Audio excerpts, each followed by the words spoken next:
continentale sera examinée par la Commission de l'Union africaine lors du 28e sommet qui se tiendra à Addis Abeba en Éthiopie du 22 au 31 janvier 2017.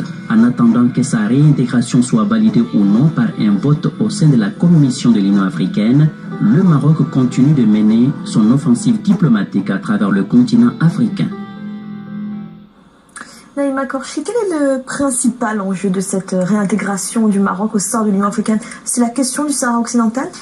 Avant, j'aimerais d'abord préciser que le Maroc a été parmi les pays fondateurs, même les pays initiateurs de cette organisation africaine. Parce que souvenez-vous, dans les années 60, Hassan II, avec quelques chefs d'État africains, mais surtout le Hassan II, était les plus actifs pour construire une organisation régionale sur le modèle de la communauté économique européenne.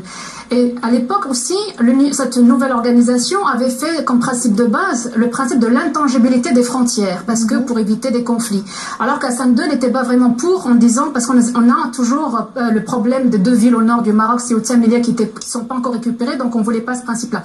Mais le Maroc a quand même été membre de cette organisation. Et 20 ans après, cette organisation bafoue ce principe d'intangibilité en reconnaissant un État autoproclamé, la République sahraoui, alors qu'elle n'est pas reconnue par la communauté internationale. Donc, moi, en tant que juriste international, il y a ici une illégalité juridique du droit international, parce qu'on ne peut pas reconnaître un État qui n'est pas reconnu par le système onusien, d'autant plus qu'il y a ce conflit est sous l'égide du règlement des Nations Unies. Donc, parce que si on prend l'exemple, par exemple, de comparaison, si l'Union européenne est aujourd'hui forte, alors qu'il y a de nombreux cas de séparatisme au sein de l'Union européenne, en Espagne, même en France, dans tous les pays européens, il n'y a pas un pays qui n'a pas un phénomène de séparatisme. Mais l'Union européenne n'a jamais été jusqu'à reconnaître un État à l'intérieur d'un État. Et c'est pour ça que l'Union européenne est forte.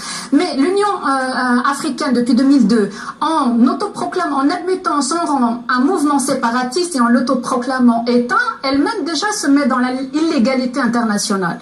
Donc alors, déjà pourquoi le Maroc revient alors, si c'est toujours illégal? Et pourtant le Maroc, parce que même, il ne faut pas croire qu'on dit le Maroc et l'Union africaine. Le Maroc n'a jamais vraiment coupé les liens avec l'Union africaine, parce que l'Union africaine, ce sont des États. Et le Maroc, même en étant absent, et pour des raisons légitimes de l'organisation, a maintenu quand même une coopération avec plusieurs États. Sa Majesté le roi Mohamed VI a effectué depuis le début de son règne une quarantaine de visites dans les États africains. Il y a le Maroc qui est le deuxième investisseur sur le continent africain. Donc en fait ce changement c'est l'aboutissement en fait de toute cette diplomatie là qui fait que maintenant le Maroc veut être dans les institutions africaines. Et je dirais pas que c'est le Maroc qui a intérêt à venir au sein de l'Union africaine, c'est l'Union africaine qui a tout intérêt à avoir un leader comme le Maroc, parce que si l'Union européenne est forte, c'est parce qu'elle a des poids lourds de l'Union européenne, la France, l'Allemagne, et le Maroc maintenant, comme on l'a vu dans votre reportage, c'est un leader. Donc si l'Union africaine veut être un partenaire et une force d'action comme les autres institutions internationales, elle se doit d'avoir en son sein des pays forts comme le Maroc. Ahmed Khan, vous comprenez le retour du Maroc à ce moment, en ce moment? Un retour normal, si on peut dire, mais bon, il faudra dire quand même qu'il y a la réelle politique, comme l'avait dit Bismarck. Le Maroc est parti par lui-même. Ouais. La reconnaissance de la RASD, c'était un fait que l'Afrique pouvait endosser. Ça, c'est un fait historique. Parce que la RASD, c'était un territoire qui a été conquis par l'Espagne. Mais c'est un territoire qui se trouve entre la Mauritanie et le Maroc. D'ailleurs, en 1976, c'est les deux États qui ont combattu la RASD. Mais quand Mme Korchi parle de l'intangibilité des frontières. Oui, l'intangibilité des frontières, quand elle parle de ça, effectivement, donc le Maroc ne devait pas prétendre à cette partie, à cette entité. Attendez, je suis mauritanien, je connais bien cette problématique. Donc, le Maroc ne devait pas prétendre à ça, elle devait se fixer sur son territoire. Parce que si vous regardez historiquement parlant, ceux qui sont dans ce bout de territoire, ils sont beaucoup plus proches des Mauritaniens que des Marocains, parce qu'ils parlent de Hassania. Ils parlent de Hassania, et puis quand c'est des tribus Rigaybat, quand on leur dit quelle est la partie la plus proche de chez vous, ils vont dire que nous sommes plutôt Mauritaniens. Vous comprenez? Et puis cause pour laquelle d'ailleurs la Mauritanie avait fait en son temps justement une erreur historique en soutenant le Maroc pour la conquête du territoire sahraoui. Parce que ça ne devait pas se faire entre le Maroc et la Mauritanie, il y a eu toujours un problème. Le Maroc n'a reconnu la Mauritanie qu'en 1973. Le premier pays à soutenir l'indépendance de la Mauritanie, c'est le Sénégal.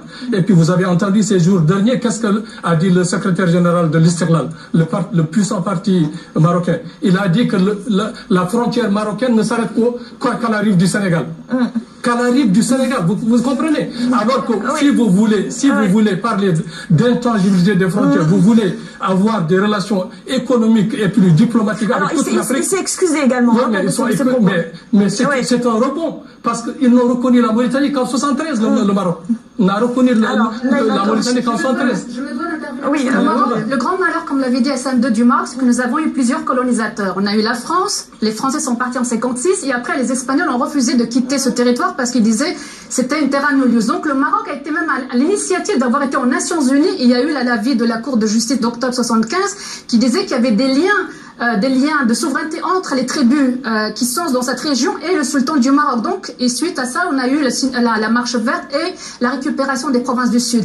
Et le fait qu'on parle hassanien, mais en nord, on parle berbère, et c'est pas pour ça qu'on a des États indépendants. Le Maroc est une multitude, une diversité culturelle, mais le Sahara a toujours été marocain avant même l'arrivée des Espagnols. Et donc, c'est juste parce que l'Espagne a refusé de partir, et donc l'Espagne n'a pas décolonisé comme elle aurait dû le faire, comme les Français l'ont fait. Donc, ce qui fait que la situation était compliquée. Mais ce n'est pas parce qu'ils parlent le hassania que forcément c'est un État. Le Sahara est marocain, il l'a été avant bien l'arrivée des Espagnols. Les Espagnols sont restés 100 ans, mais on a des documents juridiques, on a des documents historiques qui prouvent que ce territoire appartenait au Maroc bien avant l'arrivée des Espagnols. Et d'ailleurs, le Maroc, dans le règlement, il y a un règlement onusien, mais dans la gestion même de cette crise, parce que maintenant, depuis 91, il n'y a plus de conflit armé, dans cette gestion, en 2007, il a proposé un plan d'autonomie qui accorde une large autonomie aux régions, enfin à toutes les régions, mais surtout aux régions du Sud, pour justement avoir une meilleure prise, qu'ils prennent en charge, c'est-à-dire la culture hassani, mais à l'intérieur évidemment du Maroc, parce que ce territoire a toujours été, il suffit de regarder l'histoire, à l'intérieur du territoire marocain. Ahmedine Khan, le Maroc va peut-être demander l'expulsion de la République sahraouie, de l'Union justement, africaine. ils sont revenus là-dessus. Ils ont dit qu'ils ne vont pas demander, parce que s'ils demandent, je crois qu'ils ne pourront pas intégrer le 27 janvier. Ils sont revenus là-dessus pour dire qu'ils veulent réintégrer l'Union africaine sans pour autant demander l'exclusion de la RASD. Et puis, à part ça, de toute façon, entre le Maroc et la Mauritanie, je reviens un peu là-dessus, parce que ceux qui ont colonisé, ceux qui ont été à la conquête de l'Andalousie espagnole, l'Andalousie, c'est les Mauritaniens, ils sont partis d'Azougui. Et puis c'est les Mauritaniens qui ont créé Marrakech. C'est les Mauritaniens qui ont créé Marrakech. Donc il y a eu toujours des tentatives entre le Maroc et l'Algérie. Et puis l'empire du Ghana a existé depuis le 3e siècle avant Jésus-Christ. L'empire du Ghana, c'est elle qui est devenue l'actuelle Mauritanie. Les Gnawa qui sont au Maroc maintenant, qu'on les appelle Gnawa, ils viennent de l'empire du Ghana. L'empire du Ghana, c'est l'actuelle Mauritanie. C'est l'actuelle Mauritanie, cause pour laquelle on les appelle les Gnawa. Les Gnawa, beaucoup de Marocains aussi ne le savent pas. Et puis beaucoup de...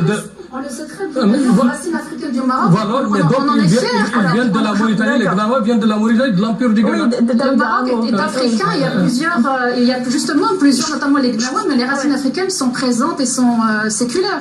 Je crois que le débat est très passionné et donc en fait c'est la preuve que cette réintégration du Maroc au sein de l'Union africaine n'est pas encore véritablement jouée, ou alors je pense que ça va se faire moi, mais en même temps la seule chose que je souhaite, je vais pas revenir sur ce qui a été dit parce que c'est vrai que le Maroc revendique ce territoire. Après moi, ce que je n'ai jamais compris, c'est pourquoi il n'y a pas eu ce qu'on appelle le principe d'autodétermination au référendum. Mais le Maroc respecte. Ça a été proposé quand même et jusqu'à présent, attendez, je termine. Jusqu'à présent, ça s'est pas fait parce qu'on a évoqué, il y a eu le plan de 90 ou 91, on a évoqué les déplacements de population parce que c'est des populations nomades qu'on peut pas rassembler pour faire voilà. Et je pense que si l'Union africaine avait reconnu ce territoire, la RASD, c'est aussi sur ce principe d'autodétermination. Je pense qu'on pouvait juste poser la question à ses habitants. Est-ce que vous êtes marocain, oui ou non? Bon, maintenant, je pense que aujourd'hui, la question n'est plus là. Bon, il faut reconnaître également que la RASD a quand même perdu un certain nombre de soutiens.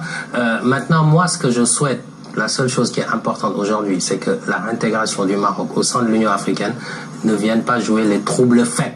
Parce que il y a quelque chose qui va se jouer entre l'Algérie, le Maroc, la Mauritanie, on vient de le dire, etc.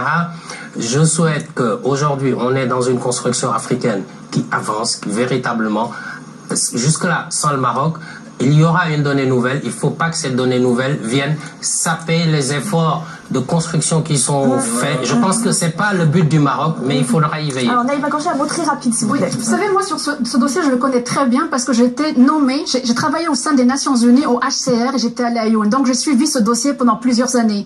Le Maroc a fait preuve de bonne volonté en proposant, en accompagnant les Nations Unies. Qu'est-ce que vous appelez le principe d'autodétermination? C'est de consulter les populations. Le Maroc, depuis la récupération des Espagnols de ces territoires, n'a fait qu'associer les populations locales, notamment à travers le CORCAS, qui est un organisme qui regroupe toutes les tribus de la région pour justement décider. Et c'est en accord justement avec le CORCAS qu'ils ont proposé, que le Maroc a proposé le plan d'autonomie. Alors du côté marocain, les populations sont associées. Les dernières élections marocaines, les populations du Sud ont été les plus importantes à voter. On a par exemple le président de région des provinces du Sud sont issus des tribus, c'est-à-dire locales. Donc il y a vraiment une démocratie. Les populations sont consultées à chaque fois qu'ils sont concernés sur une question. Par contre, du côté, et là j'étais au HCR, je peux vous dire par exemple du côté de Tindouf, c'est le blocus total, c'est là où le principe d'autodétermination n'est pas du tout appliqué du côté de Tindouf parce que les populations ne sont pas consultées. Donc ils disent principe d'autodétermination, mais le Maroc a toujours respecté la consultation. C'est ce que Fala dit, il ne faudra pas que les Africains acceptent de se diviser à cause du Maroc ou bien pour par exemple, une quelconque prise de position pour l'un ou pour l'autre. Parce que le Maroc doit se réconcilier avec ses voisins, la Mauritanie et puis le puissant voisin algérien. Ça, si on ne se réconcilie pas avec ses voisins, il faut savoir qu'il y aura anguille sous roche et tôt ou tard, et puis les peuples, on ne peut pas les brimer. Tôt ou tard, il faudra régler ce problème diplomatiquement parce que tôt ou tard, les peuples se réveillent. Donc ça, il faudra que les Africains le sachent et puis qu'on mette un point là-dessus.